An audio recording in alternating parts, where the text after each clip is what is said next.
Good morning students, myself Simla Sharma, TGT Hindi teacher from saint Joseph public school town. आज का हमारा विषय है क्रिया। जैसा कि हमने पिछले वीडियो में पढ़ा क्रिया के भेदों के बारे में, तो हमने कर्म के आधार पर जो क्रिया के भेद होते हैं उनके बारे में हमने जाना। आज हम पढ़ेंगे बनावट या संरचना के आधार पर क्रिया के भेद। तो बेटा संरचना या बनावट के आधार पर क्रिया के 6 भेद होते हैं।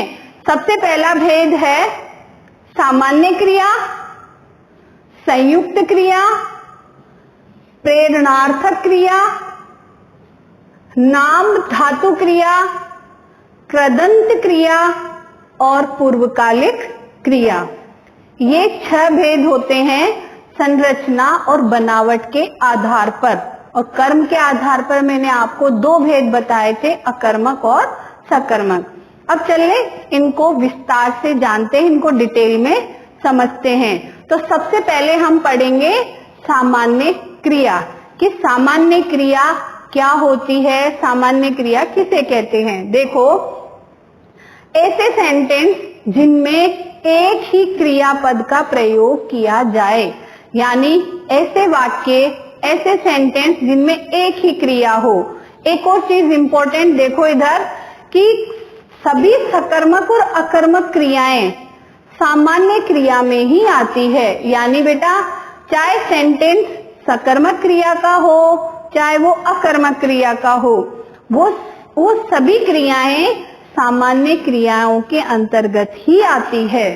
उदाहरण देखो, जैसे पक्षी आकाश में उड़ते हैं या पक्षी उड़ते हैं या पक्षी आकाश में उड़ते हैं।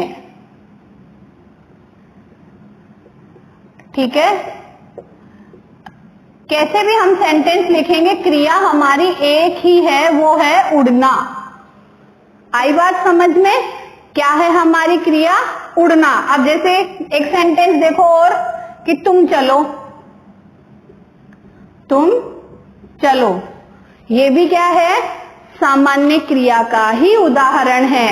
नहीं, और भी उदाहरण है, जैसे मोहन विद्यालय जाता है, तो इसमें भी क्या है? जाता है, एक ही क्रिया है। चाहे वो सिर्फ सेंटेंस मैंने आपको ऑलरेडी बताया बेटा कि सकर्मक क्रिया हो चाहे अकर्मक क्रिया हो, यानी सकर्मक क्रिया के उदाहरण और अकर्मक क्रिया के उदाहरण सामान्य क्रिया के अंतर्गत ही आते हैं।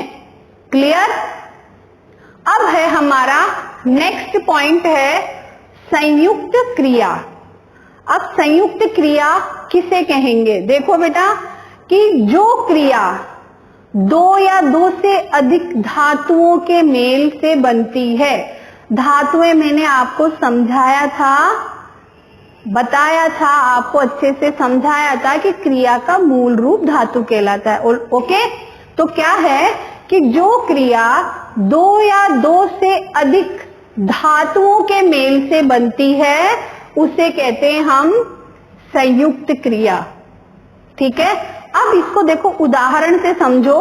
जैसे उदाहरण हो गया तुम खाना खाकर जाना, यानी आए हो तो खाना खाकर जाना। अब क्या हो रहा है? इसमें हमें 2 क्रिया मिल रही है, खाकर और जाना। अब धातु रूप अगर हम निकालते हैं तो क्या बनेगा? इसमें तो निकल रहा है जा और इधर निकल रहा है खा। 2 क्रियापद आ रहे हैं। हमारी डेफिनेशन में मैंने आपको पहले क्या बताया कि 2 धातुओं के मेल से बनती है। कौन सी क्रिया बनती है 2 धातुओं के मेल से? संयुक्त क्रिया।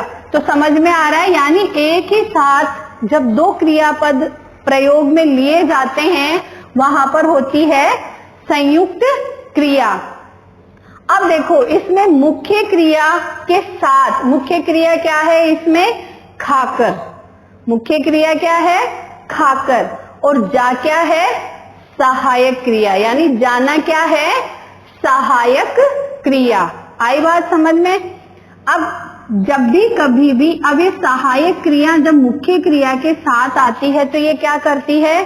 क्रिया का विस्तार करती है, क्रिया को बढ़ाती है। और इन्हीं सहायक क्रियाओं को हम कौन सी क्रिया कहते हैं? इनको हम रंजक क्रिया भी कहते हैं। देखो इधर कि सहायक क्रिया हमेशा मुख्य क्रिया में सहायक होती है, ऐसी क्रियाओं को रंजक क्रिया माना जाता है। अब इसी तरह की रंजक क्रियाएं और भी होती है, जैसे जाना, आना, उठना, बैठना, लेना, देना, ठीक है, ये सारी क्या है? सहायक क्रियाएं हैं। समझ में आई बात? और इन्हीं सहायक क्रियाओं को हम रंजक क्रिया भी कहते हैं।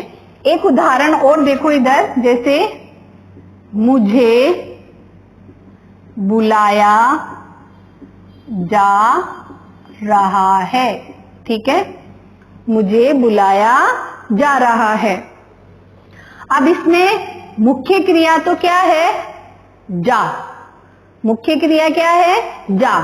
और रहा है क्या है बेटा? इसका विस्तारक, यानी ये सहायक क्रिया है। आई बात समझ में? ये सहायक क्रिया है और इसे हम रंजक क्रिया भी कहते हैं। तो यहाँ पर हमने दो क्रियाओं का प्रयोग किया है। इस प्रकार आपको परेशान होने की जरूरत नहीं है। आई बात समझ में? तो मुख्य क्रिया और सहायक क्रिया समझ में आई। एक एग्जाम्पल, एक उदाहरण और देखो,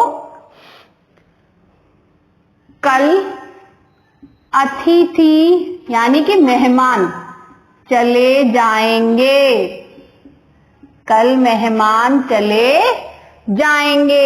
अब यहां पर भी चलना और जाना दो क्रियाएं हैं। तो अब शायद आपको अच्छे से समझ आ गया होगा कि कभी भी किसी भी वाक्य में यदि दो या दो से अधिक धातुओं का प्रयोग किया जाता है क्रिया रूप में, तो उसे हम संयुक्त क्रिया कहते हैं।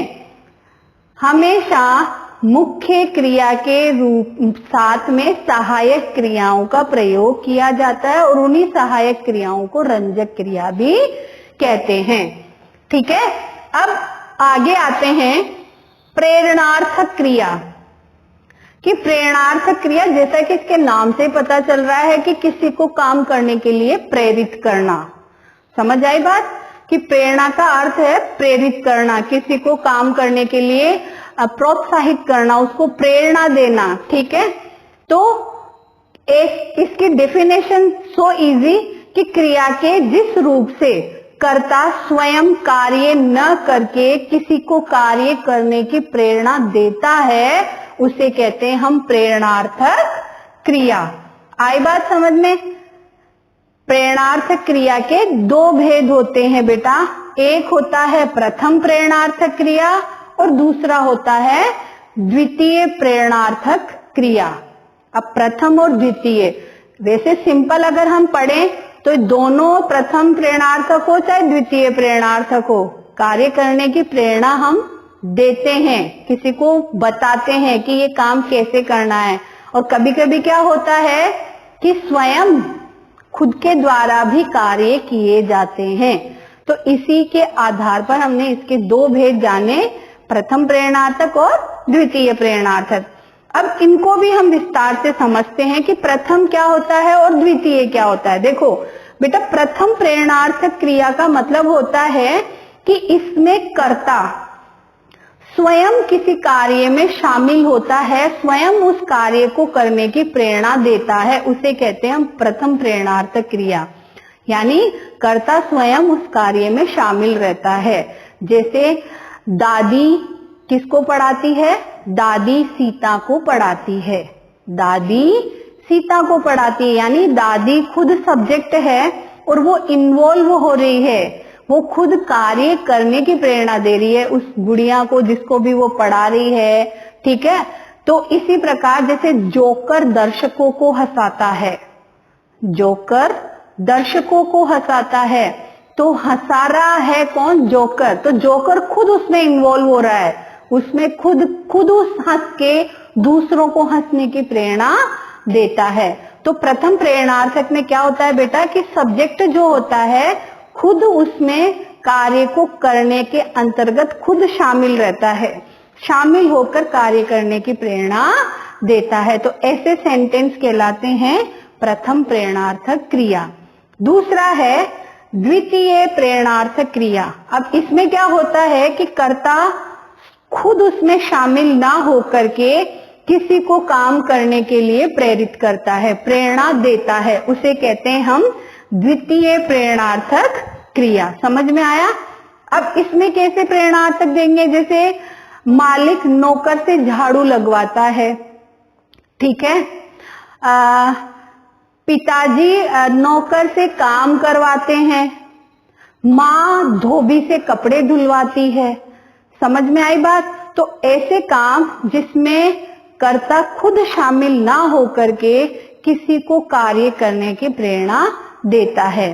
अब एक चीज और बताती हूं मैं आपको बेटा कि ये जो प्रेरणार्थक क्रिया है, द्वितीय प्रेरणार्थक क्रिया में क्रिया का रूप जो होता है वो बड़ा होता है। जैसे धुलवाना, बनवाना, खिलवाना, पिलवाना, सिलवाना, इस प्रकार के शब्दों का द्वितीय प्रेरणार्थक क्रिया के अंतर्गत प्रयोग किया जाता है। और प्रथम प्रेरणार्थक क्रिया में क्या होता है? कर्ता स्वयं उस कार्य को करने की प्रेरणा देता है। जैसे खेल शिक्षक द्वारा बच्चों को दौड़ना सिखाया गया, या खेल शिक्षक बच्चों को दौड़ाता है, तो ये क्या है? प्रथम प्रेरणार्थक क्रिया। और द्वितीय प्रेरणार्थक क्रिया किसी से काम का करवाना, ठीक है। तो ये थी प्रेरणार्थक क्रिया। तो आज हमने देखा कि संरचना और बनावट के आधार पर क्रिया के भेद, कितने भेद है? 6। हमने सामान्य क्रिया के बारे में जाना कि किसी भी वाक्य में एक ही क्रियापद होता है, उसे कहते हैं हम सामान्य क्रिया। और सकर्मक क्रिया और अकर्मक क्रिया दोनों के उदाहरण भी सामान्य क्रिया के अंतर्गत ही आते हैं। फिर हमने पढ़ा संयुक्त क्रिया। संयुक्त क्रिया में क्या होता है बेटा? क्रियापद दो धातुओं के मेल से बनता है। तो एक होती है मुख्य क्रिया और दूसरा होता है सहायक क्रिया। और जो सहायक क्रिया होती है उसे ही हम रंजक क्रिया भी कहते हैं, ठीक है। फिर हमने देखा प्रेरणार्थक क्रिया, यानी किसी को प्रेरित करना, काम करने के लिए प्रोत्साहित करना, उसे कहते हैं हम प्रेरणार्थक क्रिया। यानी सब्जेक्ट कर्ता खुद कार्य ना करके किसी को काम करने की प्रेरणा दे। प्रेरणार्थक क्रिया के दो भेद है, प्रथम और द्वितीय प्रेरणार्थक। प्रथम क्रिया में क्या होता है कि सब्जेक्ट खुद कार्य करने में सम्मिलित रहता है, खुद वहां पर शामिल रहता है। और द्वितीय प्रेरणार्थक क्रिया में क्या होता है कि सब्जेक्ट जो होता है कर्ता उसमें सम्मिलित ना हो करके किसी दूसरे को काम करने के लिए प्रेरित करता है। समझ आई बात? तो ये था आज का हमारा topic. Thank you so much.